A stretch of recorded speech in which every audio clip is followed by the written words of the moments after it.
नमस्कार मेरे किसान भाइयों, राम राम और सलाम आप सभी को।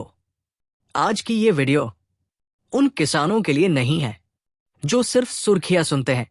आज की ये वीडियो उन किसानों के लिए है जो हर महीने बैंक मैसेज का इंतजार करते हैं और जब मैसेज नहीं आता तो चुपचाप मन ही मन सोचते हैं, पता नहीं मेरी बारी कब आएगी। अगर आप भी उन्हीं किसानों में से हैं तो ये वीडियो आपके लिए बहुत जरूरी है। आज मैं आपको कोई झूठी तारीख नहीं दूंगा, कोई सपना नहीं दिखाऊंगा। आज मैं आपको सरकारी सिस्टम की वो सच्चाई बताऊंगा जो कागजों में चल रही है और जिसका असर सीधे आपके खाते पर पड़ेगा। किसान भाइयों, समस्या पैसा नहीं है। बहुत से लोग सोचते हैं कि सरकार के पास पैसा नहीं है इसलिए किस्त नहीं आ रही, लेकिन सच्चाई ये नहीं है। राजस्थान सरकार के पास पैसे की कमी नहीं, समस्या है चयन की। सरकार अब ये तय करना चाहती है कि पैसा सही किसान तक ही पहुंचे और यही से मुख्यमंत्री किसान सम्मान निधि की कहानी एक नया मोड़ लेती है। सरकार अब संख्या नहीं, सिस्टम देख रही है। पहले क्या होता था? नाम लिखा, फॉर्म भरा, किस्त आ गई। अब क्या हो रहा है? हर किसान का डिजिटल प्रोफाइल बन रहा है। जमीन, आधार, bank, Jan Aadhaar, farmer ID, सब कुछ आपस में जोड़ा जा रहा है। सरकार का साफ कहना है, अगर एक कड़ी भी कमजोर है तो पैसा रुकेगा। मुख्यमंत्री किसान सम्मान निधि पर अंदर की खबर। अब ध्यान से सुनिए। पिछले दिनों सरकार के अंदर जो चर्चा हुई है उसमें यह साफ हुआ है कि ये योजना बंद नहीं हो रही।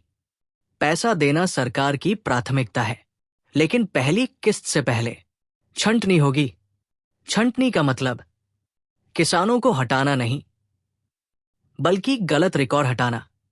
यही वजह है कि लिस्ट बनने में थोड़ा समय लग रहा है। किन किसानों को सबसे पहले मिलेगा फायदा?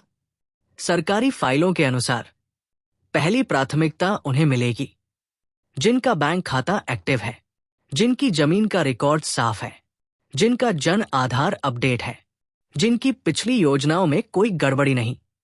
अगर आप इस कैटेगरी में आते हैं तो आप काफी हद तक सुरक्षित है। और किन्हें रहना होगा सतर्क? अब ये बात कड़वी है, लेकिन जरूरी है। जिन किसानों को इन बातों पर ध्यान देना होगा, जिनका मोबाइल नंबर बंद है, जिनके बैंक खाते में लंबे समय से ट्रांजैक्शन नहीं, जिनकी जमीन परिवार में बंटी है लेकिन रिकॉर्ड अपडेट नहीं, जिनका आधार अभी भी पुराने मोबाइल से जुड़ा है, इन किसानों का पैसा रुक सकता है। रद्द नहीं, लेकिन अटक सकता है। इस बार पैसा बढ़ेगा या नहीं? सच्चाई बहुत चर्चा है। 6,000 रुपए से 8,000 रुपए और 12,000 रुपए की। तो असली स्थिति क्या है? सरकार का प्रस्ताव है कि धीरे धीरे राज्य सरकार की हिस्सेदारी बढ़ाई जाए, लेकिन एक साथ बड़ा अमाउंट देना अभी मुश्किल है। इसलिए पहले चरण में 1000, 2000 की किस्त ज्यादा संभव लगती है। ये बात सरकारी सूत्रों से निकल कर आई है। तारीख क्यों नहीं बताई जा रही? किसान भाइयों, ये सवाल सबसे ज्यादा पूछा जा रहा है। सर, तारीख क्यों नहीं बता रहे? क्योंकि सरकार नहीं चाहती कि आधी अधूरी लिस्ट पर पैसा भेजा जाए। पहले लिस्ट, फिर नोटिफिकेशन, फिर डीबीटी, यही प्रक्रिया है। अभी आप क्या करें? ये सबसे जरूरी हिस्सा है। अगर आप सच में चाहते हैं कि जब पैसा आए तो आपको भी मिले, तो आज से ही ये काम शुरू करें।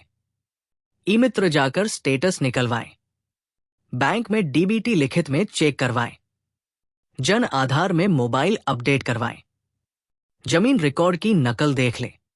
ये 4 काम आपको 90% तक सुरक्षित कर देते हैं। अफवाहों से कैसे बचें? किसान भाइयों, आजकल व्हाट्सएप पर बहुत कुछ चल रहा है। कोई कह रहा है आज रात पैसा, कोई कह रहा है कल लिस्ट कटेगी। ऐसी खबरों से बचिए। सरकारी अपडेट हमेशा नोटिफिकेशन से आता है, फॉरवर्ड से नहीं। आखिरी बात दिल से। सरकार भी जानती है कि किसान का धैर्य सीमित होता है और किसान भी जानता है कि सिस्टम बदल रहा है। इस बदलाव में जो किसान समय रहते तैयार हो गया वही आगे फायदा पाएगा। अगर आपको ये जानकारी काम की लगी हो तो इसे अपने गांव के किसान भाइयों तक जरूर पहुंचाइए। कमेंट में लिखिए आप किस जिले से देख रहे हैं। आपके कमेंट से ही मुझे पता चलता है कि अगली वीडियो किस मुद्दे पर बनानी है। मैं जल्द ही अगली अपडेट के साथ फिर हाजिर होऊंगा। तब तक सतर्क रहें, सही जानकारी रखें और उम्मीद बनाए रखें। जय जवान, जय किसान।